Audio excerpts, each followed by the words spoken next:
That's true. Yeah. We've been here before, huh? Yeah, I was a little baby. Okay, go to the playground. Go up there. Great. Yeah. So while we're here, we're going to just knock it all out while the girls are playing happily and the boys are asleep. We're going to talk about Diesel and Luka's birth story, and this has been a lot for us to process that whole day and whole experience, but it was a joyful and a beautiful and amazing day where we truly got to put our faith in our Heavenly Father, and this time we were granted the prayers that we wanted and the miracle that we wanted. But the day started out, we felt like it was just dragging on because I was supposed to be induced like 2 days before. Yeah. And it was pushed back because the hospital was overwhelmed and there were lots of people having babies and COVID was still in. COVID, yeah, all of that was in place. So I was 38 weeks and 2 days with twin boys. Yeah. I was feeling it. I was so like swollen, so big. I was dancing on TikTok, as you all may have seen. She was ready to have the babies. Every day trying to induce natural labor and nothing. Like my cervix was like Locked down. yeah. There was nothing breaking that thing. Her body was like made to carry twins, by the way. Yeah, it was amazing. So it's just like any other day. I kind of lost hope that I was gonna go in, and so me and my sister cleaned the whole house and we got everything in order. Jeff ran to the store with the girls, and then I got a phone call at like noon. And I was like, oh great, they're calling to tell me that they can't get me in, but maybe they'll be able to get me in later that night because that's what they've done earlier. They called and they said, can you be here at 12:30? I was like, yeah, I can be there at 12:30. So I hurried, hung up, called Jeff, said, hey, you need to hurry home because you gotta pick me up or we gotta go. I'm calling your mom right now so she can come because that was our plan. She's gonna come and stay with the girls. While me and Jeff and then my mom met us at the hospital. So I made all the phone calls we needed to, and Jeff hurried home. We gave the girls their little gifts that we had gotten them, so they could have some fun activities while we were at the hospital. And we said a prayer. Goodbye, yeah, we said a prayer together. Yeah. We cried as we said goodbye, and we knew like things. Next time we came back, we'd be a family of 6. We left. We were just so excited. I was just ready. You know, I was mentally prepared. Physically, my body was ready to do everything it needed to. And we made our way to the hospital. My mom met us there with her ready to document for us. So everything you see on our birth vlog was thanks to her, because we were. I'm not great with the whole taking pictures and video. Yeah, we were just excited to be there. Yeah. Something amazing. Have you guys heard of mix tiles? So it's so easy. You literally open the app, upload the pictures you want printed for your wall. They print it in amazing quality. Like, I don't know if you can even tell how amazing quality this is. The pictures all laid out how I want to hang them on the wall. They're gonna go in this section right here. I'm excited. And the cool thing about mix tiles is they already come with what you need to hang it, which is huge. And it doesn't damage your walls. It sticks right on. It's easy to peel off if it doesn't work.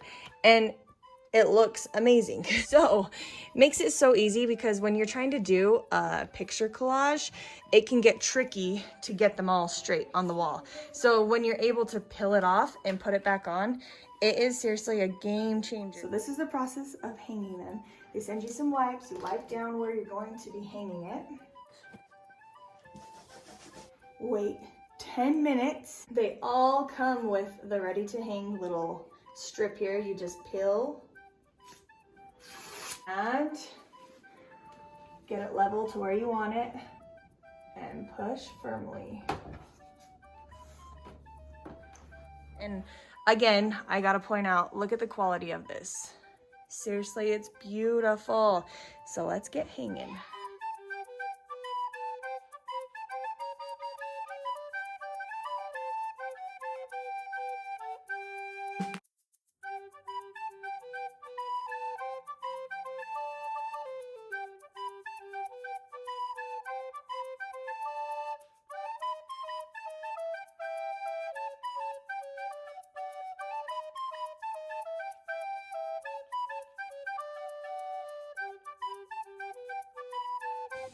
And here is the finished room. I absolutely love how my mixed tiles look. I always wanted to do something there, but can you imagine trying to hang a collage up there with nails? And it just brings so much life to our living room. Mixed tiles is so easy. You literally upload it from your phone, from Facebook or Instagram. You choose the different borders and frames that you like. I like this one. It's more my style. Just go through, choose the pictures you want. You can adjust the crop if you need to. Then when I'm ready to check out, I do have a promo code for you. So something I love about it is shipping is always free. Super affordable, making printing pictures super easy. Then I do have a promo code. HAUK25, saving 25%. Again, free shipping, then you just hit pay. Super, super easy. So you saw the whole process, how easy it was. Literally ordered from my phone, showed up, stuck it to my wall. They give you everything you need. So use the QR code right here to place your order today. And again, I have a discount code for you. Use HAUK25 for a discount. You will love it and your house will look so awesome. Yeah, so we go in and they start the Pitocin. It's about probably 4 hours later, and they come in and do the epidural. Oh, well, first, back it up. So during that whole span of time, they were trying to get both boys monitored. Oh, yeah. This was a headache, and it was longer than 4 hours. They couldn't get. They got Diesel's heartbeat pretty quick on the monitor. Well, because he had a little thing on his head, like that monitors his heart rate. Yeah, he was the baby A, first to come out. And so Luka, they were trying so hard to get him, but he was like right behind, like smack dab behind Diesel's body. So they kept picking up Diesel's heart rate, and in order for, so I wasn't started on Pitocin because in order for me to even start the whole process, they needed to have both babies monitored. Yeah. And so they would get him on for like 2 minutes, and then he'd move, and they couldn't find it again. And so they had an ultrasound. Every nurse in the place came to try to get, even an ultrasound tech. Oh yeah, they had the ultrasound, and like this was really uncomfortable because I had fluid-filled stretch marks. Yeah, this is all TMI. And it was really painful, but they were like digging the ultrasound in it to try to find it. And I'm really like claustrophobic around my belly button. They were digging in my belly button to try to find it. And so I'm just like, deep breaths. And it was really painful. But I'm like, please, please, please, Luka, just get on the monitor because your mom is already enduring a lot. And so this was like a drawn out, I want to say like 5-hour process of trying to get him on the monitor to be able to start Pitocin. So then they even called our ultrasound tech up from our doctor's office. We tried everything, and then finally this cute nurse, Kim, she was a guardian angel for me. She came in and I told her I would buy her lunch. I still owe her a gift card, by the way. And our nurse said, I will buy you lunch too if you can get baby B on the monitor. So she was really patient. She was just like, put it there, listen. And she got it. Wrong one, put it there, listen. And like probably like 30 minutes she got him on the monitor. And then he was able to stay there. He had to stay on the monitor for 20 minutes in order for them to start Pitocin. Yeah. So he was staying. They started me on Pitocin. I started really dilating. And progressing. Then they came to give me the epidural. And epidural went great. Everything was awesome until it wasn't. Until, like, I want to say like an hour after the epidural, I started feeling... So the baby was putting pressure down on her bladder, and so Cam kept saying that she was feeling uncomfortable and that she felt like she had to pee. It was like and it was burning, a burning sensation. And so they said, okay, well, what we can do is we can give you a dose, another kind of epidural, some more medicine that should help. Yeah, and I have a really high pain tolerance, but like this was a constant like pain, burning right where you feel like you have to pee, like just a lot of discomfort. Yeah, it was really uncomfortable. And so I just asked, like, is there anything we can do? Like, I wasn't feeling, like, the contractions where you normally would feel it. I just was feeling the pain right there. And then anytime... it was the catheter. And then anytime that a contraction would come, it was just, like, I don't know. I felt like it was worse than actual contractions without the epidural.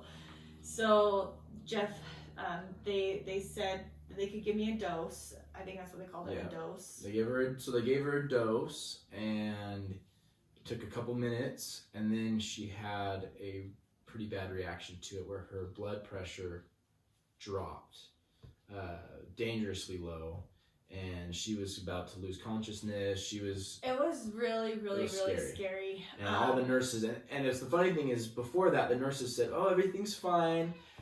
You'll know if there's two of us, everything's okay. If there's three, yeah, we're just checking things. If you start to see 6 or 7, a team coming in, then maybe something's going on. You might need to be worried. And then, all of a sudden, we had 7 or 8 nurses all in trying to get Cam stable.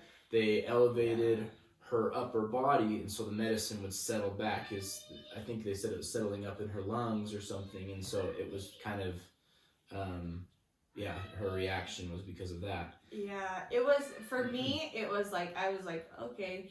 And I said, I'm like, am I supposed to like start being blurry? And like, is it supposed to be hard to breathe? Because I'm starting to feel this. And then she's like, no. Like, so she did a check on my blood pressure and it was wrong. Yeah. The first read was wrong. And she's like, that can't be right. Luckily the nurse, So luckily she knew what she was doing. So then she checked again and she's like, oh yeah, you're like, I was like going down, like, and I was concentrating so hard on breathing and not closing my eyes. Like I felt like my vision was literally like going into a tunnel, and I felt like I just needed to close my eyes and go to sleep. And I had a cool experience in that moment. My grandma, will you get her cute picture? My grandma, she passed 2 years ago, and she passed in her sleep, and we didn't know exactly, but I had an impression that was how she passed, was her blood pressure. This is her, she's so cute, but her blood pressure had dropped, and so that's a side note, but I just had that really strong impression in that experience. So after the reaction, it was kind of scary, but everything settled back down, and then we just continued to progress. And then once again, Cam was feeling the discomfort, and the anesthesiologist offered another dose, but he was going to do half the amount and thought this time it would be better. This time, and it was getting close to delivery, so this was after we were there for about 12 hours, 13 hours at that point. They gave her another dose, and this time... it made me dilate all the way. It made her dilate all the way, but also numbed her completely from like the neck down. She couldn't move. I was like concentrating on, like, so they came in, checked me. I was like, it's getting like, I feel really heavy, like it's getting hard to breathe. They're like, well, you're dilated. It's time for us to go on push. And I was like kind of freaking out because I'm like, there's no way, like I can't even move my body. I can't even move my arms. And so I was like, I can't push. Like I literally... my body, there's no, like, my brain I can push, but my body I can't. And so they wheeled me in. The nurses said, it's okay, we'll help you, everything will be okay.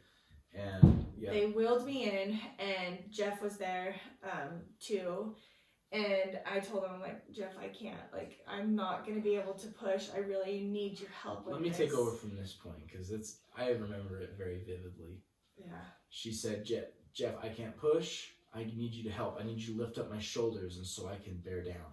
And so I was planning on recording, but then I couldn't. So I got behind Cam, and every push I would pull her whole upper body up and kind of push her forward. So I got a pretty good workout in all this too. And well, so yeah, and I couldn't. The nurses kept telling me to pull my legs back. I couldn't do anything with my arms. Move I was arms. literally concentrating on breathing, and which made it really hard because I was also getting super congested from this dose. So I was like, trying so hard to breathe and push. I was like having kind of a panic attack a little bit, I think, because I was not breathing. It was a high stress situation anyways. Yeah. So we probably about 20 minutes of lifting and pushing, and finally they brought out the plunger to help Diesel get out. They call it the suction. So it's like a little plunger, but they put it around his head, and then that kind of helps pull him out. And so they asked me, they said, do you want extra help? And I was like, I need it. Like, I literally cannot push. So yes. Yeah. And at this point, they'd already taken me off the epidural altogether because they're like, because she was. It was like scary numb. how. Like she couldn't move. Yeah. And so she was off the epidural, and then just so that would start wearing off a little bit, so she could regain her movements. So we were able to get Diesel out with the suction and his cute little cone head. It was kind of sad. I was a little bit nervous. So Diesel came out. He came out. Victory with arms just arms up and straight out like this. And he still does that every morning when I pick him up from his crib. He stretches just like that. So sweet. Yeah. Oh, it was such a good moment. We got Diesel and took him. I followed Diesel into the other room, and while they got all his measurements and got all suctioned out, got him all cleaned up, and it was so special being able to be there with him, and I got some video, and I got to talk to him and hold his hand, and then in between, every couple minutes I'd go back and check on Cam and see what was going on there. They were trying to get Luka's heart back on and get Luka to start moving down to be delivered as well. Yeah, which with the girls, I feel like my epidural was like perfect. Like, could not have been any more perfect. Everything about that delivery was perfect. Textbook perfect. So when Vera had come out before, like Ava had just moved down, and they were able to move her down right away. So 7 minutes between. Yeah, their delivery was 7 minutes. With Luka, I was still completely numb, and I don't know why, like, we can't like move me up a little bit, but I was still like completely flat. Yeah. And they were like having me push and bear down over and over each contraction to try to move Luka down more and more. And it was a really slow process. And in the process, the epidural was wearing off completely. And so I was getting really frustrated. And Luka was breached too. Yeah. At the beginning, he was breached. And so the doctor was preparing also to turn him. Hour and a half of working him down, and then Cam's epidural wore off. It was wearing off slowly, but by I want to say by hour and 10 minutes, it was completely gone. And during me working him down, my doctor had asked, hey, can we hook the epidural back up? But the anesthesiologist had left between this was at 2 in the morning. Yeah, between Diesel and Luka. And I was kind of confused at that point, because I'm like, why are we even delivering in the, we're supposed to be we're told that we're delivering in the operating room. No one else can be in there because you have the perfect setting if anything were to go wrong. So if I were to have gone wrong, gone really wrong right here, and there's no anesthesiologist, they would have had to cut me open without any They would pain have had meds to or anything. done a Like, C-section. my without- mind, like, seriously is like blown by this that he was gone. We But- weren't super impressed with this anesthesiologist. But anyway, the nurses were like, we can't hook it back up, and the anesthesiologist isn't here. He's not answering his phone. He's not answering his phone. So. Yeah. So I was just working him out. By an hour and 10 minutes, the epidural was gone, and I was feeling exhausted. I was feeling so frustrated. He still wasn't crowning quite yet. And so I just kept bearing down and pushing every single time. I was in so much pain, and I hadn't mentally prepared myself for a natural delivery. And if I were ever to have another baby, I would do it naturally and do all the process to prepare myself for it. But it was... So we got to that point, and Cam was visibly in a lot of pain. She was... pushing Luka, but the epidural had worn off, and it was just really hard for me to watch this, and I had kind of a impression like I should bring Diesel into the room with us, and so let Cam snuggle him a little bit, and so she could kind of feel comforted, but also feel maybe a little motivated too to keep going through what she was going through. And so we rolled Diesel in, and every time in between her contractions, I'd put Diesel right next to her cheek, and she got to snuggle him and got to hold his face. And that was, even though that really did help to get me through. In between each contraction, I would just I'd be sobbing, and his face was right here. He didn't cry at all. He just was so sweet, and his spirit was just soothing mine. Yeah. And then finally, such a special. Everybody, all the nurses, it was so sweet. in the room were all. It's so special because it was. That doesn't happen. Yeah. You know? And so finally Luka had crowned, and he was in the ring of fire for 5 different contractions. Okay, so he was just sitting there with his big old head. He's got a massive head right in the exit. And finally he comes out, and I just feel my body just completely relax. And they take him to go get weighed and everything. Yeah. Come to find out, I was expecting high 6-pound babies. 8 pounds 3 ounces. Luka was 8 pounds 3 ounces. Diesel 7 was pounds, 7 pounds 1 ounce. So Luka was a big boy to come second. Yeah. You He was huge. probably would have liked him to come first to clear the way a little bit, but no. Yeah. And poor Luka, I remember in the room, he was just whimpering. You could tell it was painful for him too. He was stuck in the birth canal. His head was stuck right there for 5 contractions. Poor thing. And those first moments with your newborn baby are really special. For me, it's I get to be there and kind of comfort them and talk to them and just to see. Obviously, Cam got to hold him first. After they came out, they put the babies on Cam's chest, and she got to hold him for a second. But then with Diesel, it was okay, now let's get the other one out. Yeah, and I was just so spent at this point. I was trying so hard to be present, but my body was so beaten. But it was 17 hours of labor at that point. And an hour and a half between baby A and baby B, you know. But we'll have to pause here. Let's just finish this part. This is finished. So after that, Cam, they had to clear out the placenta, which was really painful. She didn't have epidural. I'm gonna pick up right there. I want to get to the point where we are thinking everything's okay, and then go to the next part. Well, we don't have time, so we have to go. To be back. continued.